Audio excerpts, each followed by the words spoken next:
Voltamos no bate-papo político nesta conversa com o deputado federal José Ayrton Cirilo. Eleições 2022. Nos últimos dias, deputado, tivemos movimentação envolvendo lideranças do PCdoB, do PSB, do PV, do PSOL e do Partido dos Trabalhadores para a formação de uma federação para as eleições do próximo ano.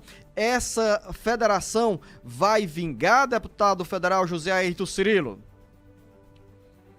Olha, essa inovação que nós aprovamos no Congresso sobre a constituição das federações partidárias, ela foi com o intuito, é importante dizer que foi uma fórmula encontrada, inclusive, para tentar sobreviver os pequenos partidos.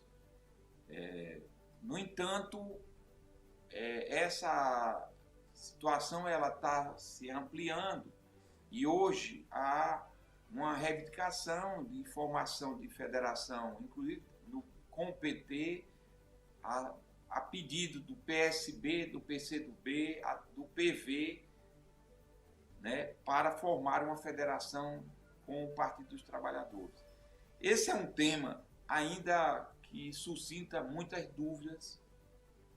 Nós temos ainda muitas incertezas com relação, não à formação agora, nessas eleições, porque será uma espécie de uma frente ampla. O grande problema envolve questões, por exemplo, como é que vai ficar as decisões da federação, se cada partido vai ter o mesmo direito ou vai ser proporcional, a composição das bancadas, como é que vai ficar isso. Segundo, como é uma federação que vai ficar engessada durante 4 anos com um programa, como ficará as eleições de 2024? Quem é que vai decidir, né? Quem vai lançar candidato? Como é que vai ficar isso? Vamos falar aqui no caso específico do Ceará. Nas próximas eleições, certamente o PT vai querer ter candidato aqui.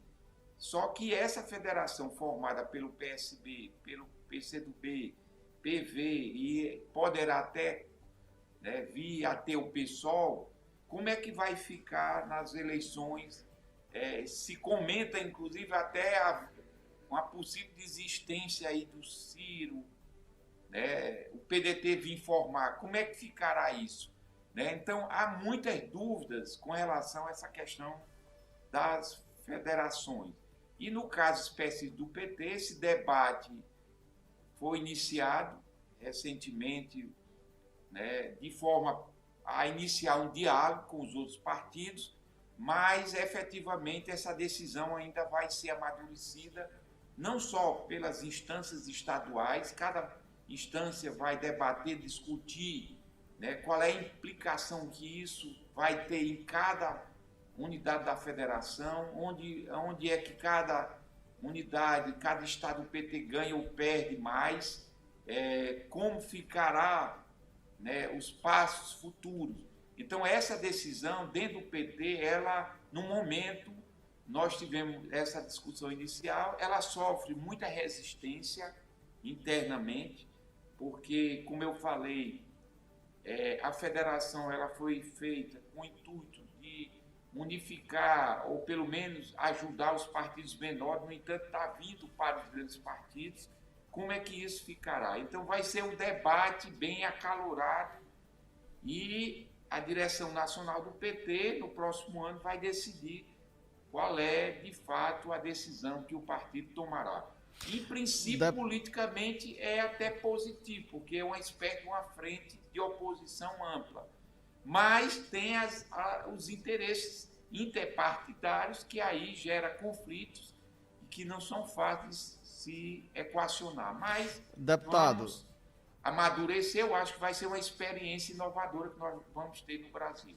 Deputado, o Beto Almeida já está aquecendo a língua para fazer uma nova pergunta, mas quero registrar, Beto, antes da sua pergunta, que o deputado federal José Ayrton Cirilo nos traz um fato novo aí, que na análise sobre a federação, essa junção de siglas, a gente sempre fala sobre eleições de 2022, mas como a legislação institui a obrigatoriedade desses partidos que formam a federação atuarem ao longo de 4 anos dentro de uma legislatura, nós não estávamos percebendo essa questão das eleições municipais após a eleição de 2022. É um fato novo que o deputado José Ayrton Cirillo nos traz nessa discussão sobre as alianças a serem construídas a partir do próximo ano. E ele citou, bom dia, deputado Zé Ayrton, e ele cita exatamente, Zenor, essa questão do reflexo que terá na eleição de 2024, no peso que cada partido terá dentro da federação, qual é a ordem de prioridade que eles terão, ou se terão peso igual. Mas uma pergunta que eu faço para o deputado é se essas questões todas que o senhor citou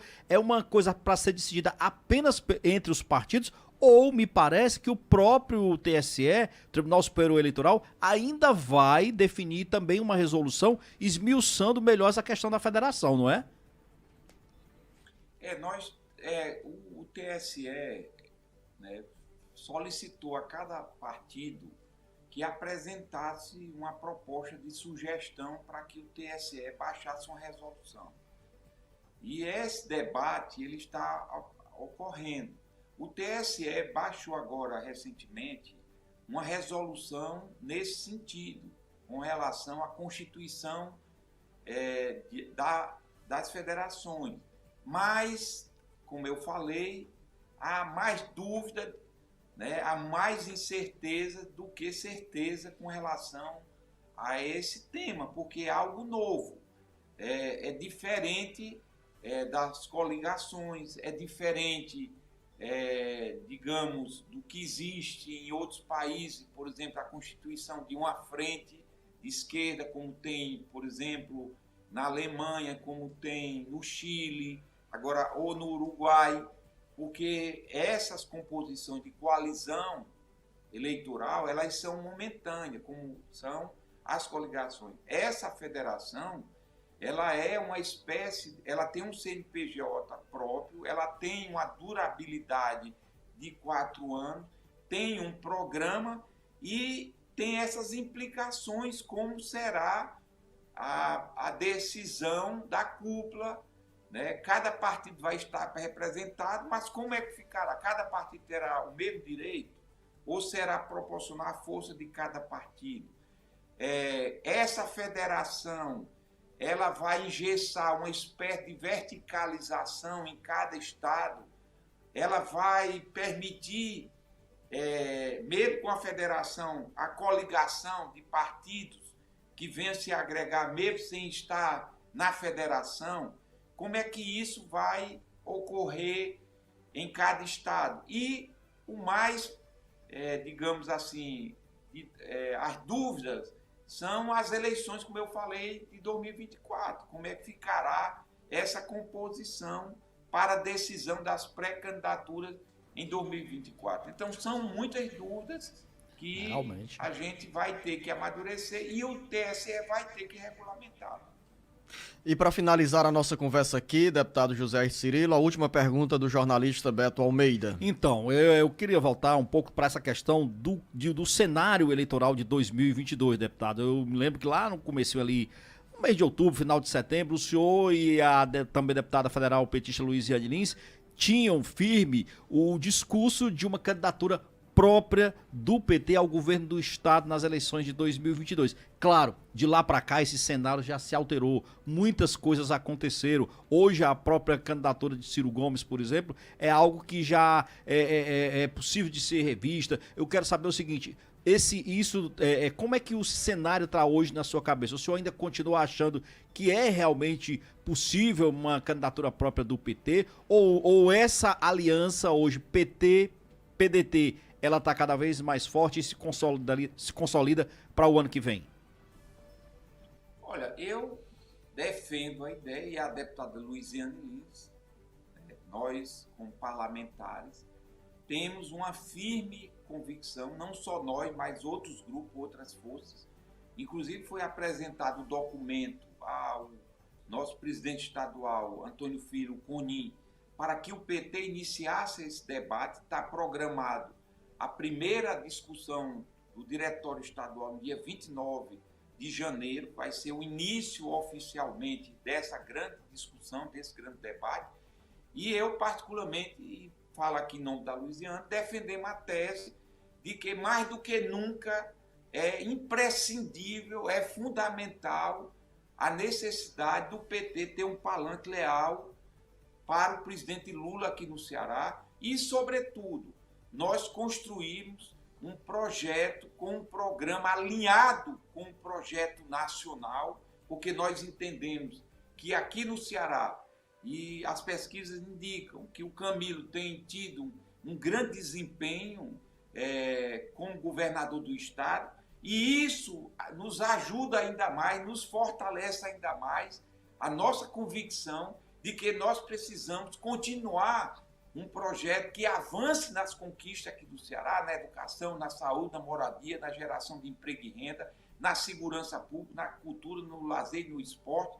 Nós precisamos avançar. Para isso, nós precisamos ter um projeto aqui, o PT sendo protagonista desse projeto, alinhado com o possível governo do presidente Lula. Na minha leitura, é algo inconciliável o PT abrir mão do seu protagonismo para entregar para o PDT. Eu defendo a tese de que nós podemos manter a aliança, o PDT permanecendo na vice, como se encontra hoje, porque no passado nós tivemos uma aliança aqui, mas foi numa conjuntura em que a Luiziane era prefeita de Fortaleza, o PT estava numa grande crise e o PT abriu mão dessa posição. Diga de passagem, eu fui contra, inclusive, porque eu defendi que mesmo naquela conjuntura o PT deveria ter candidatura própria. Fui derrotado, acatei o resultado, mas eu penso que não dá hoje, nessa conjuntura, o PDT tendo a prefeitura de Fortaleza, acumular o governo do estado e o PT sem ter o protagonismo para fazer a defesa da campanha do presidente Lula e apresentar um projeto, eu acho que é inconciliável. Por isso, nós vamos continuar nessa tese da defesa da candidatura própria do PT, do protagonismo, construir uma frente para que nós possamos garantir também a eleição do presidente Lula para governar o Brasil, resgatando a esperança do povo brasileiro. Final da nossa conversa aqui com o deputado federal José Aires Cirilo. Ao senhor, o nosso bom dia e feliz 2022. Eu aproveito essa oportunidade para, primeiro, agradecer a todos que fazem o programa Alerta Geral da Sonzum, abraçar todos que estão nos assistindo nesse momento e dizer da minha eterna gratidão ao povo cearense, desejar mais uma vez a vocês um feliz ano novo, um próspero ano novo, com muita paz, saúde, com muita fé, com muita esperança e que Deus possa nos abençoar para quem tenha um 2022 com muita paz e muita prosperidade. Um grande abraço, muito obrigado e até outra oportunidade, se Deus assim nos permitir. A você, jornalista Beto Almeida, a você, ouvinte, internauta, um bom dia, um bom trabalho. Bom dia,